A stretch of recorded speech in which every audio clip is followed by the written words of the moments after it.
मैं 23 का था जब मैं अमेरिका पहुंचा, और पहुंचा ऐसे कि मैंने एक ईमेल लिखने में स्पेलिंग मिस्टेक कर दी। मैं आपको थोड़ा पहले से बताता हूँ, ये कहानी तब शुरू हुई, मैं 11 साल का था। हमारे घर में बड़ा कलेश रहता था, सामान्य से बहुत ज़्यादा। पर सौभाग्यवश हमारे पास एक कंप्यूटर था, तो मैं अपने कमरे में अपना ज़्यादा समय जो है कंप्यूटर के साथ ही व्यतीत करता था, और मुझे प्रोग्रामिंग का शौक हो गया।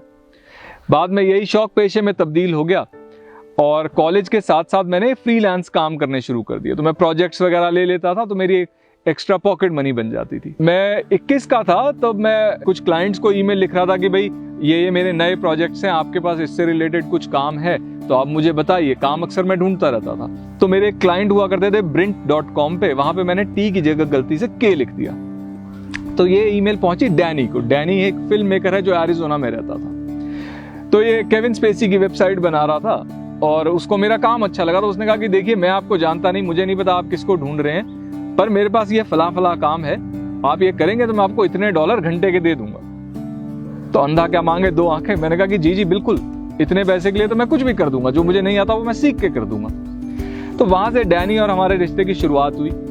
तो 2 साल हमने इकट्ठे काम किया। 2003 तक वो बहुत ज्यादा टाइम डिफरेंस की वजह से पक गया था। तो उसने कहा कि भाई मैं तुम्हारा वीजा लगवा देता हूं, तुम यहाँ आ जाओ। मैंने तो कभी अमेरिका जाने की सोच ही नहीं थी, क्योंकि ज्यादातर कंप्यूटर इंजीनियर वगैरह होते हैं जो सोचते हैं। मैं तो आम ग्रेजुएट था, मुझे तो कुछ था, मुझे ये था कि भाई मेरे को अपना आज़ादी हो। आज़ादी मुझे बहुत पसंद थी कि भाई मैं किताबें पढ़ पाऊँ, थोड़ा कुत्ते वगैरह जो थे घर के नीचे उन्हें खाना वाना डाल पाऊँ, थोड़ा दोस्तों यार के साथ घूमे, और बस। पर मौका मिला तो हमने कहा कि ठीक है अमेरिका चलते हैं, क्यों नहीं, एक नया एक्सपीरियंस रहेगा। तो हम 2003 में अमेरिका पहुंच गए।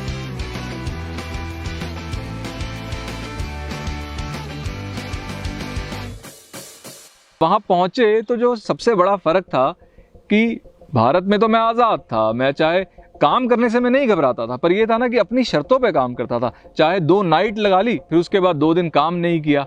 पर वहां अब रोज 8 घंटे की नौकरी थी। तो मैंने डैनी से भी ये शेयर किया कि डैनी मुझे तो नौकरी करने की आदत नहीं है। उसने कहा भाई थोड़ा टाइम तुम ट्राई करो।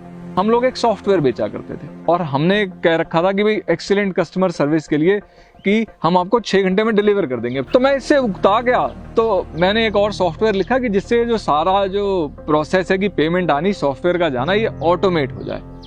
तो ये होते होते ये चीज़ एक अपनी कंपनी में तब्दील हो गई। तो मैं जब लगभग 30 का था, तो ये कंपनी उस मुकाम पे पहुंच गई जहां मुझे इसको बहुत कम टाइम देना पड़ता था, और जो मेरा गोल था कि मेरा रहने का खाने का खर्चा चल जाए और मुझे अपने दिन के 8 घंटे बेचने ना पड़े, तो मैं उस मुकाम तक पहुंच गया।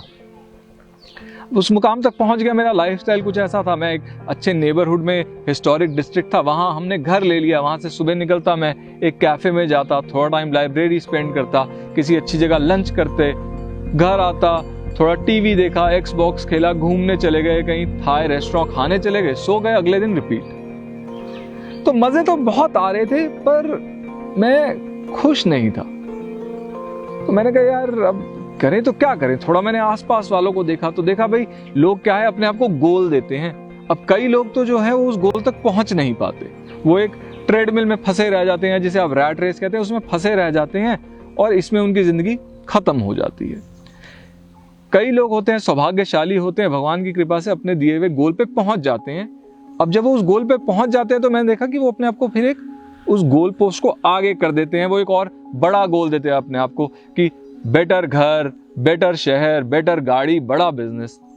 तो मैंने कहा यार ये तो दोनों ही ऑप्शन ठीक नहीं है। अब मैं अपने आप को एक नया गोल दे देता हूं, तो या तो मैं एक ट्रेडमिल में फंस जाऊंगा, या मैं जब उस गोल तक पहुंच जाऊंगा फिर मेरे को अपने आप को नया गोल देना पड़ेगा। तो क्या यही जिंदगी का अर्थ है? तो कह लीजिए जिसे एक एग्जिस्टेंशियल क्राइसिस होता है, वो मेरी जिंदगी में आ गया। तो लाइब्रेरी तो मैं जाता ही था, तो मैथ साइंस की जगह कुछ मैंने फिलॉसफी की किताबें पढ़नी शुरू कर दी, बुद्ध के बारे में पढ़ना शुरू किया। साथ ही साथ जो अपने विचार थे वो लिखने शुरू किए कि कुछ क्लैरिटी आए, क्योंकि दिमाग में सब कुछ गड़मड़ हो जाता है। जैसे अलमारी साफ करनी हो तो सारे कपड़े आप पहले बाहर निकालते हैं, फिर करीने से अंदर रखते हैं ना। तो मैं जिसे ब्रेन डंप कहता था, मैं अपने सारे जो विचार हैं वो डायरी में लिख लेता था।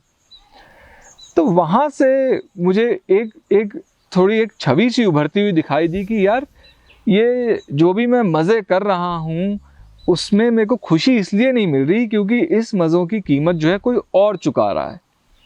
अब आप देखिए, जैसे कोई भी चीज़ है, एक पेंसिल ही ले लेते हैं, तो जैसे एक पेंसिल है, पेंसिल में लकड़ी लगी है, ठीक है, उसके अंदर सिक्का डला है, उसके ऊपर थोड़ा सा मेटल की एक चूड़ी सी चढ़ी रहती है, उसमें एक रबड़ लगा रहता है। अब ये देखिए, रबड़ किसी ने उगाया होगा, ये किसी फैक्ट्री में बना होगा, लकड़ी के लिए पेड़ कटे होंगे, लेड के लिए कहीं माइनिंग हुई होगी, उसके जो पेंसिल के ऊपर पीले रंग का पेंट रहता है वो किसी केमिकल फैक्ट्री में बना होगा, और इस सबको साथ लाने के लिए ट्रांसपोर्टेशन यूज हुई होगी। ट्रांसपोर्टेशन तेल यूज करती है, तेल के लिए प्रदूषण होता है। तो ये तो मैं सिर्फ एक पेंसिल की बात कर रहा हूं। तो मैंने कहा कि यार ये तो बड़ी गंभीर समस्या है, क्योंकि एक तरफ तो हम बुद्ध के अनुयायी हैं, हम अपने आप को सोचते हैं कि भाई I am a good person, मैं बड़ा अच्छा इंसान हूं, डू नो हार्म, और यहाँ पे हर कदम पे जस्ट एक आम ग्राहक होते हुए मैं इतना नुकसान पहुंचा रहा हूं। तो मैंने कहा ये तो सही नहीं है। तो मैं वीगन तो हो ही चुका था, मतलब मैं दूध नहीं पीता था, अंडा नहीं खाता था, मीट नहीं खाता था। अब मैंने क्या किया, जो मैंने कपड़े वगैरह खरीदने थे तो वो भी पुराने लेने शुरू कर दिए। भाई जितना ज़रूरत है, अमेरिका में एक थ्रिफ्ट स्टोर करके होता है, वहाँ पुराने कपड़े मिलते हैं, पुराना सामान मिलता है। तो मैंने किताबें पुरानी खरीदनी शुरू कर दी, फर्नीचर पुराना खरीदना शुरू कर दिया, कपड़े पुराने शुरू कर दिए खरीदने, और जो जो चीज़ें ज़रूरत की नहीं थी उन्हें छोड़ना शुरू कर दिया। शराब पीनी बंद कर दी, सिगरेट पीनी बंद कर दी। तो अब ये छोड़ते छोड़ते एक ऐसा सिलसिला शुरू हुआ कि जहां पे मुझे लगा कि भाई कि ठीक है, तुमने अपनी जो कंजम्पशन है वो कम कर दी, पर जो तुम जी रहे हो उसका भी तो एक सफरिंग फुटप्रिंट है। सफरिंग फुटप्रिंट मैं आपको समझाता हूं। जैसे मान लीजिए मैं सिर्फ चावल खा के जीता हूं। अब ये जो चावल हैं ये जहां उगेंगे, पहले कभी जंगल रहा होगा ना, जहां खेत है आज, तो जंगल कटेगा, वहां से पशु पक्षी बेघर होंगे, फिर उस जगह को पानी से भर दिया जाएगा, तो अब उसमें जो जमीन में चूहे रहते हैं, सांप रहते हैं, वो बेघर हो जाएंगे। फिर उसमें हल चलेगा, तो उसमें जो केचुए हैं, घोंगे हैं, वो पिस जाएंगे। हल चलाएगा इसमें। अब हल चलाना कोई आसान काम नहीं है ना। काफी बूढ़े बैल तो हल चलाने वाले सीजन में खत्म हो जाते हैं। मतलब 6 इंच 12 इंच आपका हल नीचे गया हुआ है और कीचड़ में उसको खींचना है, बड़ा मुश्किल काम है। तो मैंने कहा यार, मेरे सिर्फ जीने के लिए भी किसी और को इतना कष्ट हो रहा है, सांप को, केचुओं को, बैल को, फिर उसके बाद फिर वही चावल अब मेरे तक पहुंचने के लिए फिर फैक्ट्रियों का सिलसिला, क्योंकि पैकेजिंग होगी, उसके लिए ट्रक चाहिए, ट्रकों के लिए सड़कें चाहिए, तेल चाहिए, इतना प्रदूषण। तो मैंने कहा यार मुझे आत्महत्या कर लेनी चाहिए। मैं डिप्रेस नहीं था, पर ये जस्ट मेरी एक जो विचार थे वो यहाँ पे आगे कंक्लूड हो रहे थे कि भाई सब कुछ मेरे पास है, खुश मैं हूं नहीं, और अगर खुशी कंजम्पशन से मिलती है और कंजम्पशन से इतनी सफरिंग होती है तो वाई वेट, आज आत्महत्या कर लो। अब देखिए, हर किसी को अपने जीवन से लगाव होता है। चाहे जो मेरी लीनियर थॉट प्रोसेस है आत्महत्या की ओर इंडिकेट कर रही थी, मैं मरना चाहता नहीं था। तो मैंने कहा कि नहीं, मुझे थोड़ा और सोचना चाहिए, क्योंकि ये तो बड़ा फुल एंड फाइनल स्टेप रहेगा। फिर मैंने कहा कि यार मैं अगर आत्महत्या कर लेता हूं तो दुनिया में 7 बिलियन और कंज्यूमर हैं, फैक्ट्रियां ज्यों की त्यों चलेंगी, सब कुछ ऐसे का ऐसा चलेगा और कुछ फर्क नहीं पड़ेगा। अगर मैं अपने जीवन की दिशा बदल देता हूं, अगर मैं अपनी लाइफ को रीपर्पस कर लेता हूं, तो ये जो संसार में इतनी सफरिंग हो रही है, एक तो कुछ सफरिंग नेचर में ही रहती है ना, और कुछ सफरिंग इंसान ने ऊपर से जोड़ दी। तो अगर मैं इसके अगेंस्ट काम करूं, सफरिंग कम करने के लिए काम करूं, तो मेरे जीवन का एक तात्पर्य रहेगा। तो मैंने कहा हाँ, इस हिसाब से तो जीना और लाइफ को रीपर्पस कर देना, सर्विस को डेडिकेट कर देना एक बेहतर प्रपोजल है, मुकाबिल की हम आत्महत्या कर लें। तो मैंने कहा ठीक है, अच्छा काम करना है। अब बात ये आई कि भाई अच्छा काम, इसकी परिभाषा क्या है? क्योंकि देखिए, कई लोग कहेंगे कि आप किसी गांव में चले जाइए, वहां पे आर्थिक विकास कीजिए, ये एक अच्छी चीज है।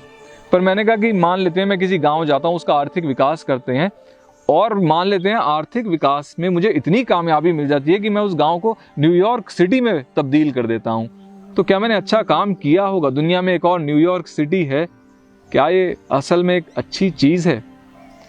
तो मैंने कहा यार इस अच्छे को ना डिफाइन करना पड़ेगा, क्योंकि बिजनेस में क्या है कि आपके पास एक बड़ी ही परिभाषा होती है सटीक, कि ये जो फैसला है इससे आपके इतने पैसे आएंगे, और ये जो फैसला है इससे इतने आएंगे, तो ये फैसला ज्यादा सही है।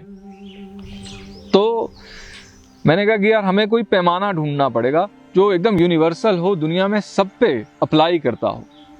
तो वो मुझे पैमाना मिला कि अच्छाई का तो नहीं, बुराई का मिल गया, कि जो एक फिजिकल पेन है, जो शारीरिक दर्द है, इससे हर कोई पीछे हटता है। अब चाहे वो हिंदू हो या मुस्लिम, अमेरिकी हो या हिंदुस्तानी, आदमी हो, औरत हो, गाय हो या कुत्ता हो, केचुआ हो, इंसान हो, हर कोई दर्द हो, पिन चुभा हो तो ऐसे हाथ हटा लेगा, पीछे हो जाएगा। तो मैंने कहा यानी कि शारीरिक जो दर्द है ये एक क्लियर कट एब्सोल्युटली बैड चीज़ है।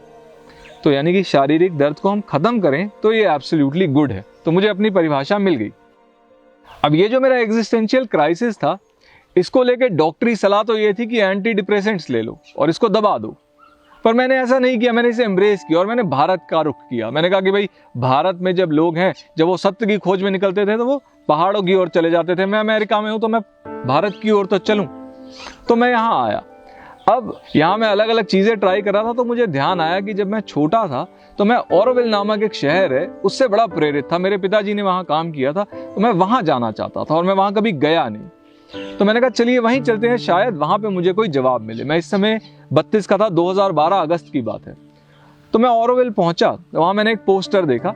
वो लॉरेन नामक एक लेडी के बारे में था।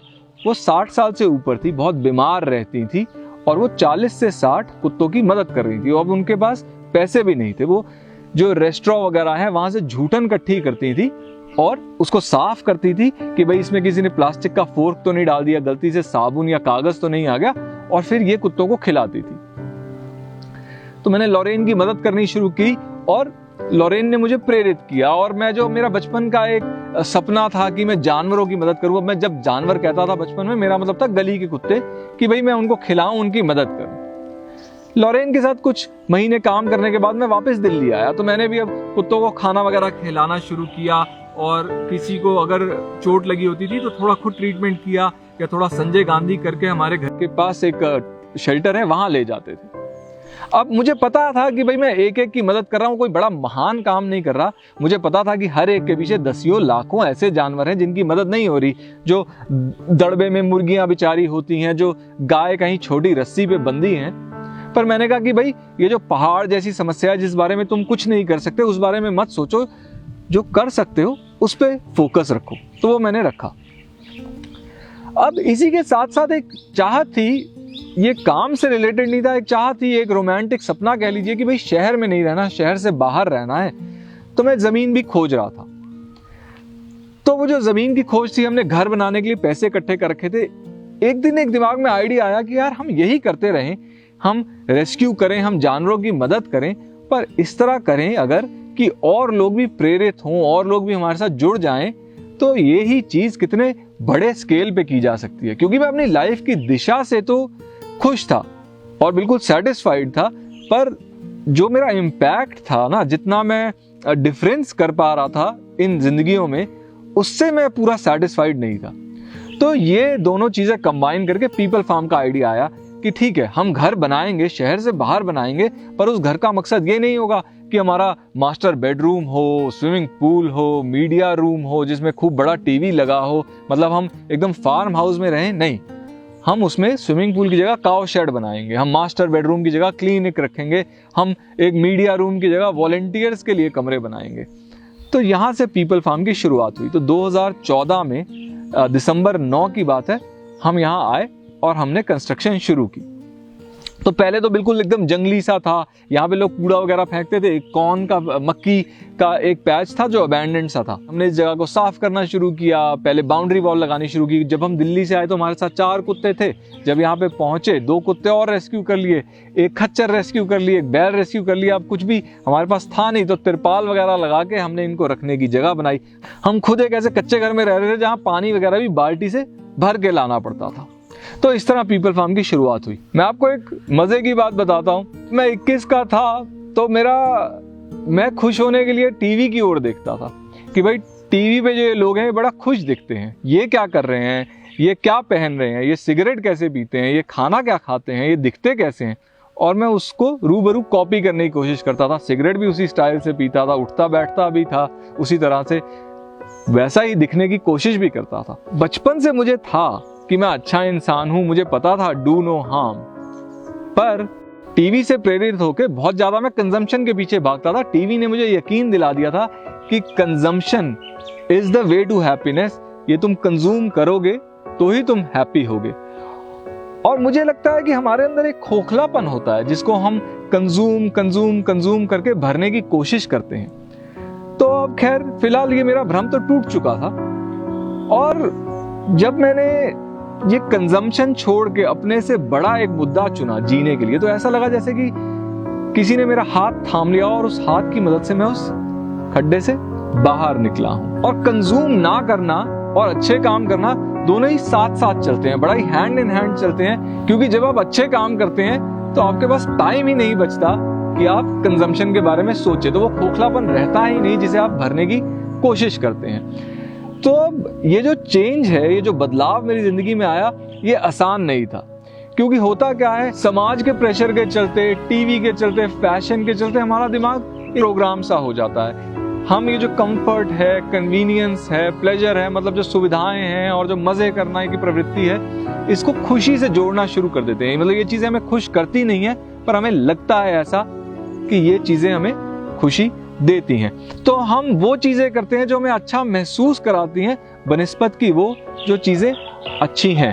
तो अब इसको रीप्रोग्राम करना आसान नहीं था। तो वही, जैसे कोई भी चीज आप करते हैं कि आप धीरे धीरे करते रहिए और प्रैक्टिस करते रहिए, one small step at a time, और फिर ये चीजें हो जाती हैं। तो जैसे मैंने पहले दूध छोड़ा, अंडा छोड़ा, फिर पुराने कपड़े खरीदने शुरू करे, फिर सिगरेट छोड़ी, फिर शराब छोड़ा, मतलब one step at a time, और प्रैक्टिस करते करते आप अपने दिमाग को रीप्रोग्राम कर लेते हैं। तो खैर मेरे सफर की शुरुआत इसलिए हुई थी कि मैं खुश नहीं था। खुशी तो मुझे मिली नहीं, पर मुझे जीने का एक मुद्दा मिल गया, और उस मुद्दे के चलते चलते मैं कहूँगा करीबन 2 साल पहले एक ऐसी बड़ी ही डीप सेटिस्फैक्शन या कंटेंटमेंट मुझे मिल गई जो मुझे लगता है किसी भी खुशी से बड़ी है, क्योंकि ये मुझसे कोई छीन नहीं सकता।